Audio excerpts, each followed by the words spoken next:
কোনো আল্লাহর ওলির সোহবতে, কোনো আল্লাহর ওলির সংস্পর্শে কিছু সময় যদি থাকা যায় তো 100 বছর ইখলাসের সাথে ইবাদত করার থেকে উত্তম।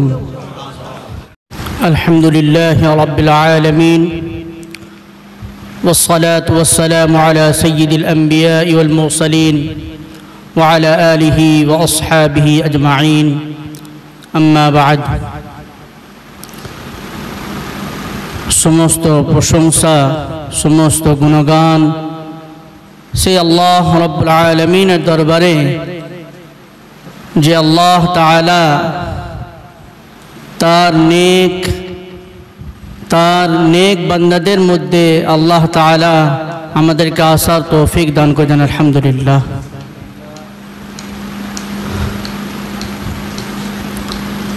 কোনো সাহিবে দিল, কোনো আল্লাহর ওলি, তিনি ফার্সিতে একটি কথা বলেছেন, সোহবতে বা আউলিয়া এক জমানা সোহবতে বা আউলিয়া বেহতর আজ সদ সালা তাআতে বেরিয়া। এক জমানা সোহবতে বা আউলিয়া বেহতর আজ সদ সালা তাআতে বেরিয়া। কোনো আল্লাহর ওলির সোহবতে, কোনো আল্লাহর ওলির সংস্পর্শে কিছু সময় যদি থাকা যায় তো 100 বছর ইখলাসের সাথে ইবাদত করার থেকে উত্তম। কোনো আল্লাহর ওলি, কোনো প্রকৃত আল্লাহর বান্দা যিনি আল্লাহকে চিনেছেন, আল্লাহকে ভালোবেসেছেন, এইরকম মানুষের কাছে এক মুহূর্ত যদি বসা যায় তাহলে 100 বছর ইখলাসের সাথে ইবাদত করার থেকে উত্তম।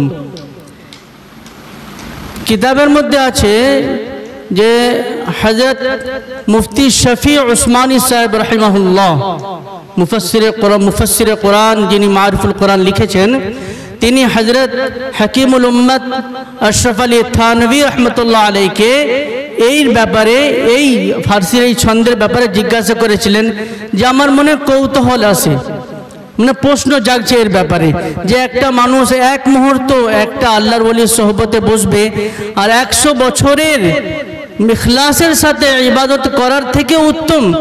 তখন হযরত থানভী রহমতুল্লাহ আলাইহি উত্তরে বলেছিলেন যে যেটা লেখা আছে যে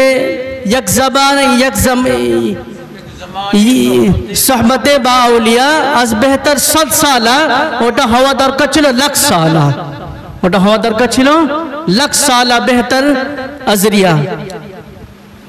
অর্থাৎ থানভী রহমতুল্লাহ আলাইহি বলেছেন যে যিনি এটা বলেছেন যে 100 বছর ইখলাসের সাথে ইবাদত করার থেকেও যে উত্তম, এটা 100 বছর নয়, বরঞ্চ যদি এটা বলো যে 1 লক্ষ বছর ইবাদত করার থেকেও উত্তম, তবুও চলবে। সুবহানাল্লাহ।